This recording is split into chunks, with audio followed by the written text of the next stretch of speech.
नमस्कार, आप देख रहे हैं न्यूज़ वन इंडिया। मैं हूं आपके साथ पूजा यादव। लखनऊ में यूपीएसएससी कार्यालय पर अभ्यर्थियों का धरना। आबकारी सिपाही 2016 भर्ती में धांधली का आरोप, मानकों को दरकिनार करते हुए भर्तियां की गई।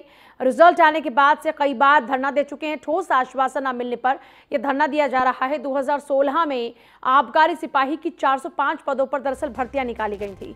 मेरिट के रिजल्ट को सार्वजनिक करने की मांग पर अभ्यर्थी अब अड़े हुए हैं और इनका कहना है कि मानकों को दरकिनार करते हुए भर्तियां की गई। रिजल्ट आने के बाद से ही कई बार ये लोग धरना दे चुके हैं। अब एक बार फिर से धरना करने के लिए पहुंच गए हैं। ठोस आश्वासन ना मिलने पर ये लोग धरना दे रहे हैं। कई बार इनकी तरफ से इस तरीके से धरना किया जा चुका है, लेकिन कोई ठोस आश्वासन ना मिलने के कारण फिर से धरना किया जा रहा है। 2016 में आबकारी सिपाही की 405 पदों पर भर्तियां निकाली गई थी। मेरिट रिजल्ट को सार्वजनिक करने की मांग पर अभ्यर्थी अड़े हुए। लखनऊ में यूपीएसएससी कार्यालय पर अभ्यर्थियों का धरना।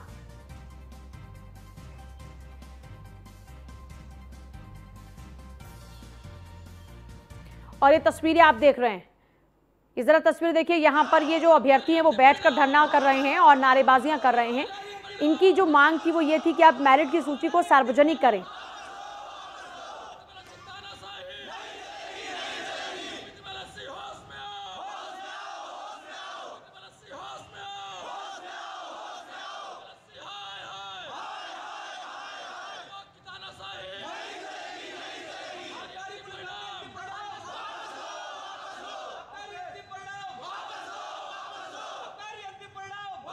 करेंगे नीलेश। 2016 भर्ती में धांधली का आरोप लगाते हुए अपनी मांगों को लेकर ये अभ्यर्थी एक बार फिर से धरने पर बैठ गए हैं।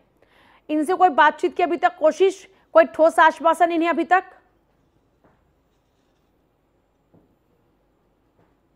नीलेश, सुन पा रहे हैं क्या आप? देखिए, यूपीएसएससी कार्यालय पर ये अभ्यर्थियों का धरना प्रदर्शन शुरू हो चुका है। इनकी अपनी मांगों को लेकर ये फिर से धरने पर बैठ चुके हैं। इससे पहले भी कई दफा ये लोग धरना दे चुके हैं और एक बार फिर से इनका अभ्यर्थियों का जो धरना है वो शुरू हो चुका है। ठोस आश्वासन ना मिलने के कारण इनका धरना फिर से शुरू हुआ है। आबकारी सिपाही 2016 भर्ती में धांधली का आरोप ये लोग लगा रहे हैं। 405 भर्तियां निकाली गई थी। उन्हीं भर्तियों को लेकर ये लोग अपनी जो मांगे हैं उनके साथ में धरने पर बैठ गए हैं। आबकारी सिपाही 2016 भर्ती में धांधली के आरोप लगाते हुए अब ये ठोस आश्वासन चाहते हैं और इसी को लेकर इनका धरना प्रदर्शन अभ्यर्थियों का जारी है। यूपीएसएससी ऑफिस के पास ये लोग बैठ गए हैं।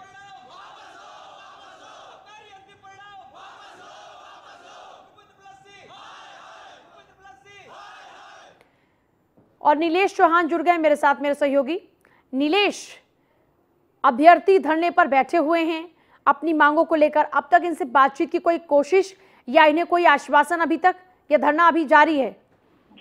देखिए, बिल्कुल आपको बता दूं कि 15 मार्च को आबकारी सिपाही की जो परीक्षा हुई थी उसका रिजल्ट आया था, जिसके बाद से जो अभ्यर्थी हैं वो लगातार कई बार प्रदर्शन कर चुके हैं। अभ्यर्थियों का आरोप है कि जो मानक थे उन मानकों के अनुसार भर्ती नहीं की गई, इसलिए वो लोग लगातार धरना प्रदर्शन कर रहे हैं।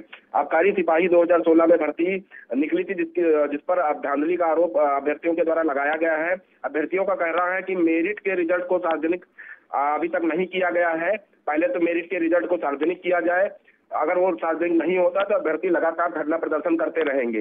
यूपीएसएससी कार्यालय पर लगातार अभ्यर्थियों का जमावड़ा बना हुआ है। सैकड़ों की तादाद में अभ्यर्थी वहां पर जमे हुए हैं। उनका आरोप है कि कई बार धरना देने के बावजूद भी कोई भी अधिकारी उनसे बातचीत करने के लिए नहीं आया है और ना ही किसी तरीके का कोई आश्वासन मिला है।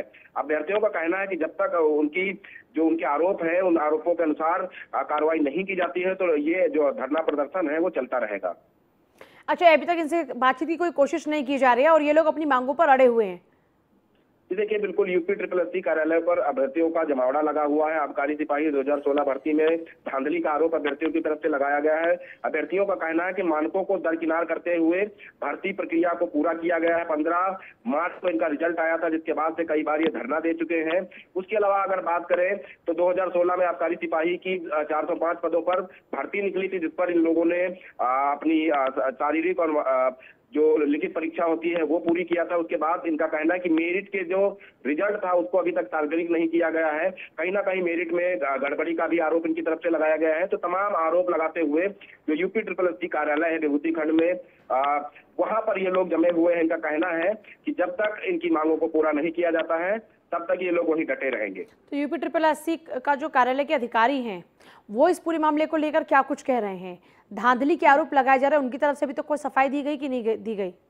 देखिए, अधिकारी अभी तक कुछ बात करने के लिए तैयार नहीं है। हालांकि जब भी कोई रिजल्ट जारी करता है, चाहे यूपी ट्रिपल एससी जारी करे या फिर कोई दूसरी संस्था जारी करती है, तो जाहिर सी बात है कि मेरिट की जो सार्वजनिक मेरिट लिस्ट जो होती है उसको सार्वजनिक रूप से जारी किया जाता है। लेकिन इस बार ऐसा कुछ नहीं हुआ। 405 पदों पर जो भर्ती निकली थी 2016 में आबकारी सिपाही की, उस भर्ती के अंदर इन अभ्यर्थियों ने अपना एग्जाम दिया था। उसके बाद इनका कहना है कि धांधली हुई है, जिसके कारण इनका मेरिट में नाम नहीं है। तो इन तमाम आरोपों को लेकर लगातार अभ्यर्थी यूपी ट्रिपल एससी के कार्यालय के बाहर धरना दे रहे हैं और इनका कहना है कि जब तक कोई अधिकारी इनकी बात नहीं सुनता है या इनको कोई ठोस आश्वासन नहीं मिलता, तब तक इनका धरना प्रदर्शन निरंतर जारी रहेगा।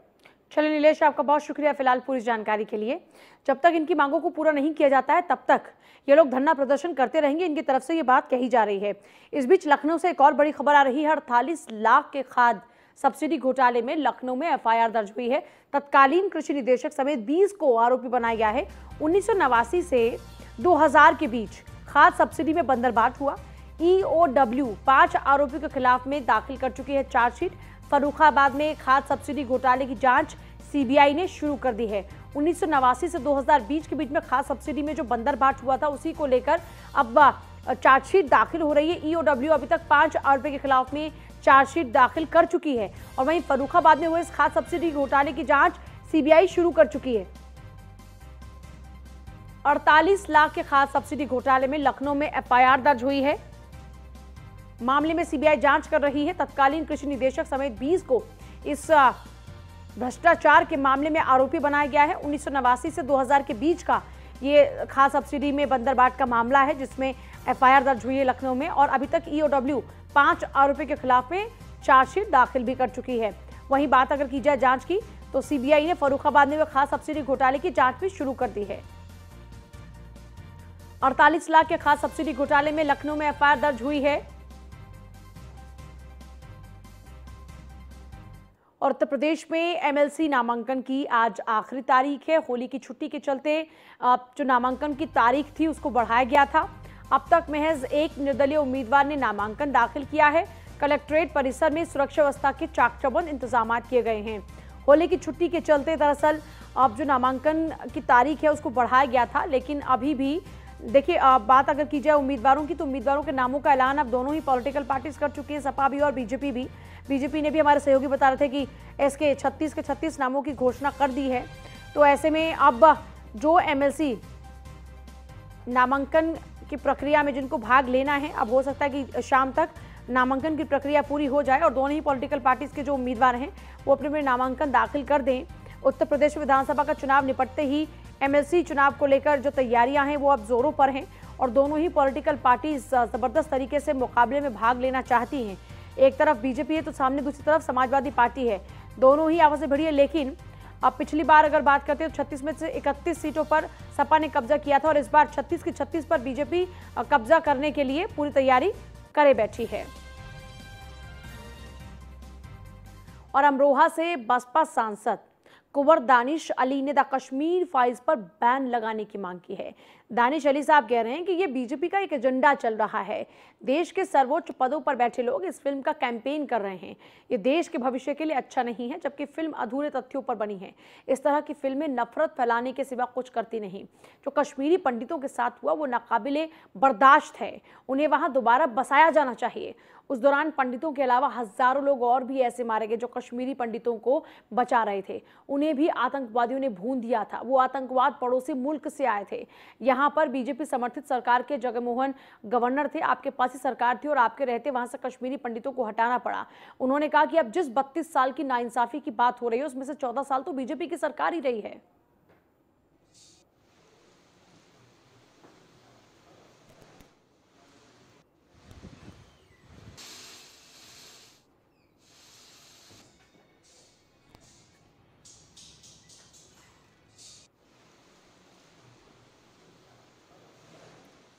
कि कोई भी ऐसी फिल्म जो तथ्यों से परे हो या अधूरे तथ्य दिखाए जा रहे हैं और ऐसी फिल्म को देश के सर्वोच्च पद पे बैठे हुए लोग उसकी जो है उसको की कैंपेन कर रहे हों, तो ये देश के भविष्य के लिए अच्छा नहीं है। मैंने लोकसभा में भी कहा कि चाहे कश्मीर फाइल्स हों या गुजरात फाइल्स हों या दूसरी फाइल्स हों, ये सिवाय नफरत फैलाने के और कुछ नहीं। देखिए, ये तो मैंने कहा ना कि फिल्म के प्रमोशन, जब इस देश के प्रधानमंत्री और मुख्यमंत्री बजाय नौजवानों को रोजगार देने की बात करें, बजाय देश के में अमन चैन की बात करें, एक फिल्म के प्रमोशन में लगी हुई है पूरी सरकार, पूरा मंत्रिमंडल, मुख्यमंत्री, प्रधानमंत्री। इससे ज्यादा दुर्भाग्य की बात और कुछ हो नहीं सकती। फिल्म बनाने काम फिल्म वालों का है। उन्होंने अधूरा सच दिखाया या पूरा सच दिखाया, उससे पहले भी फिल्में बनी हैं। उससे पहले आदरणीय मोदी जी ने खुद जो गुजरात फाइल्स पर फिल्म बनी थी उसको बैन किया था मुख्यमंत्री रहते हुए। उस वक्त फ्रीडम ऑफ स्पीच और एक्सप्रेशन की बात नहीं दिमाग में आई थी। तो मतलब सरकार को जो असली मुद्दे हैं, जो बेरोजगारी का मुद्दा है, जो किसानों का मुद्दा है, जो असली इश्यूज हैं, उस पर काम करना चाहिए। आपको मैंडेट मिल गया, अब इस नफरत के यूनिवर्सिटी को बंद कीजिए। देश ऐसे नहीं बढ़ता कि। और खबर दिल्ली से, आम आदमी पार्टी के 5 नेता राज्यसभा जाएंगे। राज्यसभा के लिए 5 लोगों का नाम तय हो चुका है। राघव चड्ढा, संदीप पाठक का नाम तय, हरभजन सिंह, अशोक मित्तल, संजीव अरोड़ा, ये नए नाम है जो राज्यसभा जाएंगे। राज्यसभा के लिए 5 लोगों का नाम हुआ तय। राघव चड्ढा भी इनमें एक नाम है। और आप राघव चड्ढा के बारे में बहुत अच्छे तरीके से जानते हैं कि पंजाब में राघव चड्ढा की कितनी अहम भूमिका रही है। जो बड़ी जीत पंजाब में मिली है और बाकी की और पॉलिटिकल पार्टीज का जिस तरीके से बिल्कुल सुपड़ा साफ आम आदमी पार्टी ने वहां पर किया है, उसमें राघव चड्ढा की भी एक अहम भूमिका है। तो राघव चड्ढा को इनाम स्वरूप देकर राज्यसभा पहुंचाया जा रहा है। फिलहाल संजीव अरोड़ा का नाम भी इसमें शामिल है। आम आदमी पार्टी के 5 नेता राज्यसभा जाएंगे और इन 5 नामों में सबसे पहला नाम राघव चड्ढा का है। 5 लोगों का नाम तय हो चुका है। हरभजन सिंह भी इसमें नाम है, संजीव अरोड़ा इसमें नाम है। ये वो नाम है जो जाएंगे। संदीप पाठक राज्यसभा जाएंगे ये लोग, अब इनका नाम राज्यसभा के लिए तय हो चुका है। हरभजन सिंह है, अशोक मित्तल हैं। हरभजन सिंह, अशोक मित्तल, राघव चड्ढा, संजीव अरोड़ा, और ये वो नाम है जो राज्यसभा के लिए तय हुए हैं। आम आदमी पार्टी ने अपने 5 नामों का ऐलान कर दिया जो राज्यसभा भेजे जाएंगे। आम आदमी पार्टी के 5 नेता राज्यसभा जाएंगे। देखिए, अब दिल्ली में आपकी सरकार है, पंजाब में आपकी सरकार है और आप अपना लगातार आंकड़ा बढ़ाने में लगी हुई है ताकि ऊपरी सदन में अपने लोगों को पहुंचाया जा सके। राघव चड्ढा, संदीप पाठक, हरभजन सिंह, अशोक मित्तल, ये कुछ वो नाम है 5 जो राज्यसभा जाएंगे। आम आदमी पार्टी ने राज्यसभा भेजने के लिए 5 नाम तय कर दिए हैं, जिनमें संजीव अरोड़ा का नाम है, राघव चड्ढा है, हरभजन सिंह है। तो ये 5 नाम हैं जिनके नाम तय हो चुके हैं राज्यसभा जाने के लिए। राघव चड्ढा, संदीप पाठक, हरभजन सिंह, अशोक मित्तल और संजीव अरोड़ा। रवि मेरे सहयोगी मेरे साथ जुड़ गए हैं। रवि, 5 नाम तय हो चुके हैं। आम आदमी पार्टी ने 5 नामों का ऐलान कर दिया जो राज्यसभा भेजे जाएंगे। हेलो रवि, आवाज पहुंच रही है आप तक? हाँ, आवाज पहुंच रही है। जैसे रवि, राज्यसभा के लिए 5 लोगों के नाम आम आदमी पार्टी ने तय कर दिए और वो नाम सार्वजनिक भी कर दिए, जिनमें नाम राघव चड्ढा का सबसे पहले, संदीप पाठक, हरभजन सिंह, अशोक मित्तल, संजीव अरोड़ा। जी, जैसा कि बताया जाए कि 5 नामों की घोषणा की गई है राज्यसभा सांसद के लिए, जिसमें सबसे पहला नाम राघव चड्ढा जी का बताया जा रहा है। उन्होंने स्टार प्रचारक भी बताया जा रहा था पंजाब का। उसके बाद सेकंड नाम अभी हाल फिलहाल में जो हरभजन सिंह क्रिकेटर ज्वाइन हुए थे उनका आ रहा है, संदीप पाठक जी का आ रहा है और बाकी अशोक मित्तल का बताया जा रहा है। अशोक मित्तल जी के बारे में बताया जा रहा है कि वो पहले से ही पार्टी से जुड़े हुए थे इंटरनली, लवली प्रोफेशनल यूनिवर्सिटी के प्रेसिडेंट भी बताए जा रहे हैं। और संदीप पाठक जी का नाम जो है वो सबसे टॉप पे इसलिए बताया जाए कि वो IIT से प्रोफेसर भी हैं और कहीं ना कहीं आम आदमी पार्टी की तरफ से इस तरीके का जो मैसेज गया है कि वो एजुकेशन जिन लोगों के पास ज्यादा है, एजुकेशन को फोकस कर रहे हैं, उन लोगों को अपनी पार्टी में ले रहे हैं, जिससे पार्टी में और सुधार हो चुके। मतलब क्वालिफाइड एजुकेटेड लोगों को प्रेफरेंस दी जा रही है आम आदमी पार्टी में। और जो नाम चुने गए हैं, ये नाम उस पैरामीटर में बिल्कुल सेट बैठते हैं, इसलिए इनका नाम एकदम फाइनल करके आम आदमी पार्टी ने इनका नाम रिलीज भी कर दिया है। जी जी जी, ऐसा ही बताया जा रहा है जिसके हिसाब से कि आम आदमी पार्टी जिस तरीके से दिल्ली में मजबूत हुई है एजुकेशन को लेके, पंजाब में भी एजुकेशन को लेके मजबूत किया जा सके और किसी भी तरीके की कोताही ना बरती जाए, इस पे ध्यान दिया जा रहा है। अच्छा, खास बात यह है कि राघव चड्ढा वो नाम है जिन्होंने पंजाब में आम आदमी पार्टी को इतनी बड़ी कामयाबी दिलाने में बड़ी अहम भूमिका निभाई है। ऐसे में राघव चड्ढा को सम्मान स्वरूप अभी ये राज्यसभा पहुंचाने का काम किया जा रहा है आम आदमी पार्टी की ओर से।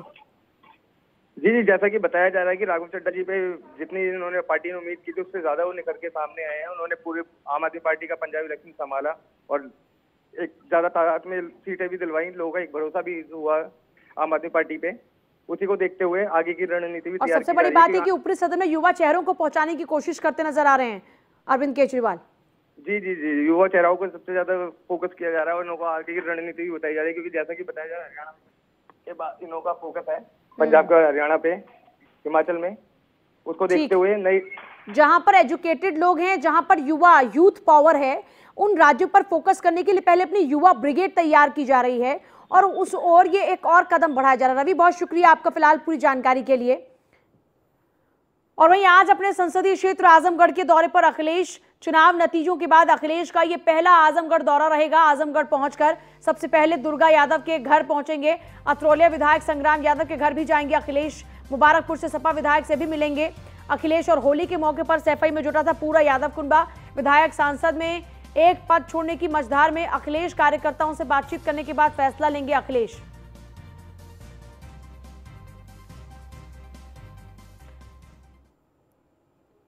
तो अतरौले से विधायक संग्राम यादव, उनके घर भी जाएंगे, उनसे मुलाकात करेंगे। अपने गढ़ आजमगढ़ जा रहे हैं चुनाव नतीजों के बाद में। अखिलेश का ये पहला आजमगढ़ दौरा रहेगा। आज अपने संसदीय क्षेत्र आजमगढ़ के दौरे पर अखिलेश यादव रहेंगे, यहाँ के नेताओं से मुलाकात करेंगे। इससे पहले सैफई में पूरा यादव कुनबा जुटा हुआ था और अब अपने लोगों से मुलाकात करेंगे अपने गढ़ में जाकर।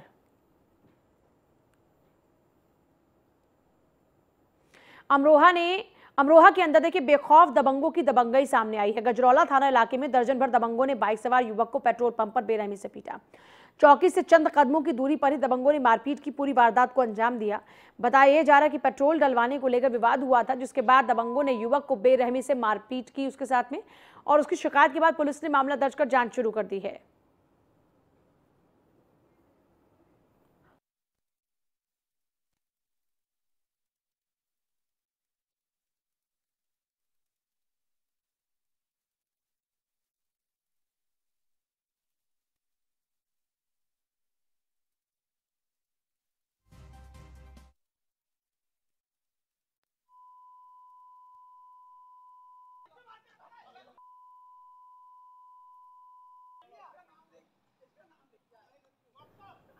और चंदौली में अज्ञात बदमाशों ने युवक को गोली मारी। बताया जा रहा है कि बदमाशों ने सोते वक्त युवक पर फायरिंग कर दी, जिससे युवक गंभीर रूप से घायल हो गया।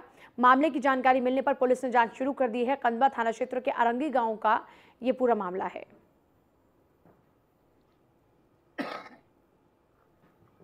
देखिए, घायल युवक जिला अस्पताल में भर्ती है और आप देख रहे हैं कि परिवार के लोग कितने मायूस नजर आ रहे हैं। सूचना मिलने पर जो पुलिस पहुंची जांच में जुटी हुई है, लेकिन उसके अलावा पूरे घर में आप देख सकते हैं किस तरीके से जो माहौल है वो गमगीन है और अज्ञात बदमाशों ने गोली मारी और इसी फायरिंग में सोते हुए युवक पर जो फायरिंग की गई उसके बाद युवक को अस्पताल में भर्ती कराया गया। आज दिनांक 21/3 को थाने में ये सूचना प्राप्त हुई कि अरंगी गांव निवासी श्री मनोज कुमार प्रजापति, जिनकी उम्र 28 वर्ष है, रात्रि में सोते समय इन्हें किसी व्यक्ति ने गोली मार दिया है। जानकारी प्राप्त होने के बाद इसकी थाना स्तर पर जांच की गई। पाया गया कि ये रात्रि में सो रहे थे, उसी समय किसी अज्ञात व्यक्ति ने फायर किया है। इनको दाहिने हाथ में कई छर्रे लगे हैं। इन्हें पहले डिस्ट्रिक्ट हॉस्पिटल इलाज हेतु रेफर किया गया था, जहां से इन्हें ट्रॉमा सेंटर DHO रेफर किया गया। अब तक इस घटना के क्रम के संबंध में कोई तहरीर नहीं प्राप्त हुई है। तहरीर प्राप्त होते ही इसे संबंधित धाराओं में अभियोग पंजीकृत कर उचित कार्रवाई की जाए। गोंडा में रास्ते के विवाद को लेकर जमकर लाठी और डंडे चले। रास्ते के विवाद में दो पक्ष आपस में बुरी तरीके से भिड़ गए। पिटाई का वीडियो कैमरे में कैद हो गया। सूचना पर पहुंची देहात कोतवाली पुलिस ने दोनों ही पक्षों को थाने लेकर वहां पर पूछताछ शुरू की और मामले में अब पूछताछ लगातार जारी है।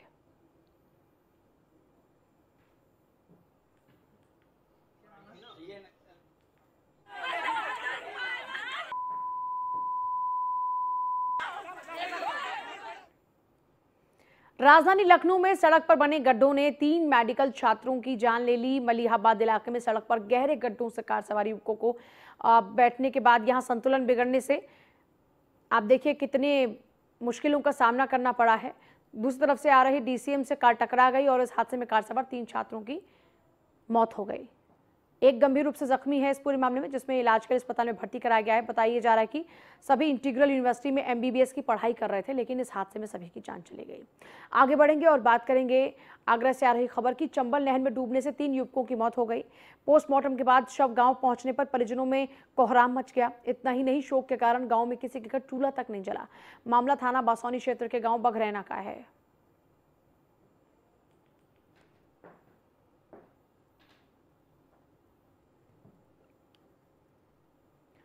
और वहीं जौनपुर में गेहूं के खेत में ज्ञात शख्स का शव मिलने से हड़कंप मच गया। हत्या कर शव फेंके जाने की आशंका जताई जा रही है। मामला किराकत क्षेत्र के सोहनी पौनी का है।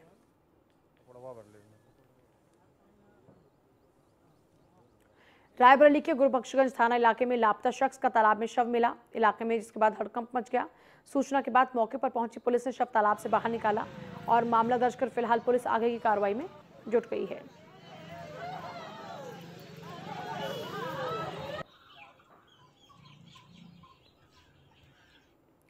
प्रतापगढ़ में आरा मिल संचालक मनोज की गला रेत कर हत्या कर दी गई। बदमाशों ने हत्या करने के बाद उसका शव सड़क किनारे फेंक दिया। अज्ञात बदमाशों ने हत्या की वारदात को अंजाम दिया।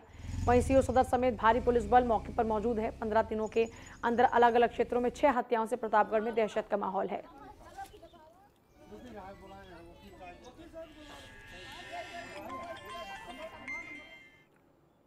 प्रयागराज में एक के बाद एक हत्याओं से प्रयागराज दहल उठा है। पिछले कुछ दिनों में ही 8 हत्याएं अब तक हो चुकी हैं, लेकिन पुलिस होली मिलन समारोह में मशरूफ है।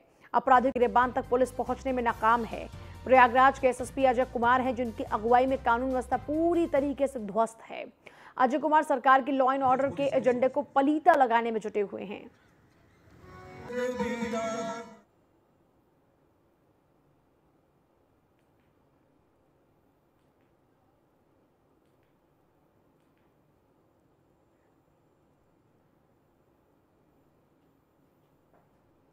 तो आप जरा देखिए, जिले के अधिकारी होली मिलन समारोह में जुटे हुए हैं, नाच रहे हैं, गा रहे हैं, और वहीं उनके जिले में हत्याओं पर हत्याएं हो रही हैं।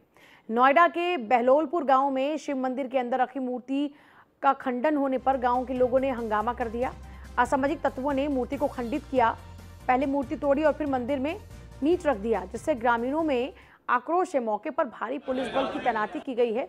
सेक्टर 63 का ये पूरा मामला है।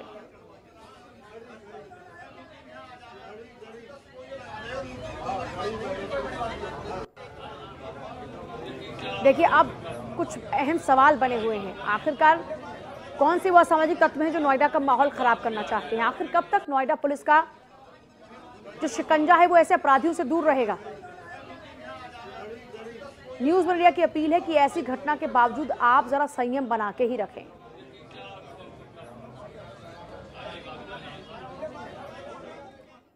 गाजियाबाद के थाना टीला मोड़ पुलिस और बदमाश की मुठभेड़ यहां पर हो गई। मुठभेड़ में एक बदमाश पुलिस की गोली लगने से घायल हुआ। घायल बदमाश को पुलिस ने गिरफ्तार किया है और इलाज कर अस्पताल में भर्ती करा दिया।